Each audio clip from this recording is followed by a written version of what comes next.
നിങ്ങൾ വിചാരിക്കും ഞങ്ങളെല്ലാവരും ഒരു പാദയാത്ര എവിടെയാണ് പോകുന്നതെന്ന്.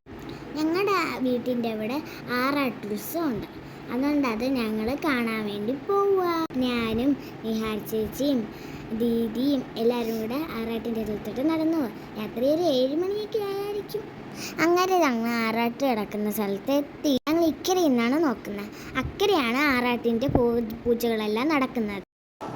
ഒരിടത്തമ്പലത്തിൻ്റെ ലാസ്റ്റ് ഉത്സവത്തിൻ്റെ അന്ന് അവിടുത്തെ ഭഗവാൻ ഇവിടെ വന്ന് ആറാട്ടാൻ വരും. അവിടുന്ന് 3 ആനകളുണ്ട്. 3 ആനകളും അവിടുന്ന് ഇറങ്ങി തിരുമ്പ് ആയാൽ വരുന്നത് കാണാം. പൂജ കാണാൻ ഇത്തിരി നേരമൊക്കെ അവിടെ നമ്മൾ നിന്നോളൂ. എന്നിട്ട് നമ്മളെല്ലാവരും അങ്ങ് ഫ്ലോട്ട് കാണാനൊക്കെ അങ്ങ് പോകും. ഞങ്ങൾ ഉത്സവം കാണാൻ വന്നിരുന്നപ്പോൾ ഭാർഗവപ്പൂപ്പൻ വരുന്നത്. അപ്പം ഭാർഗവപ്പൂപ്പ നമുക്ക് ഓരോ ഐസ്ക്രീമും വാങ്ങി തന്നു. പിന്നെ കുറച്ച് നേരം കഴിഞ്ഞപ്പോൾ ഓരോ ഫ്ലോട്ടുമായിട്ട് വരാൻ തുടങ്ങി. എല്ലാം നല്ല സൂപ്പറായിരുന്നു.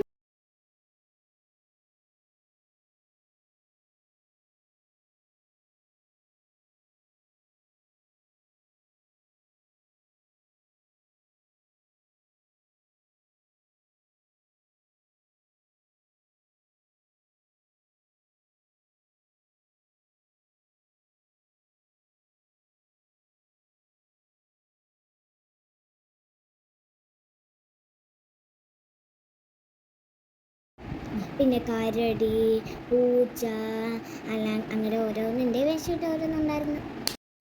അത് കഴിഞ്ഞ് 2 സെറ്റ് ചെണ്ടമേള ഉണ്ടായിരുന്നു.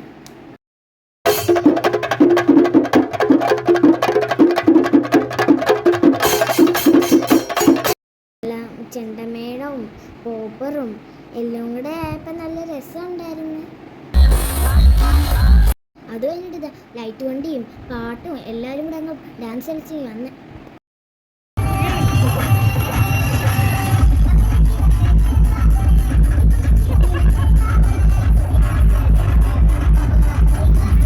അങ്ങനെ ഉത്സവമെല്ലാം കഴിഞ്ഞ് ഞങ്ങൾ വീട്ടിലാണ്.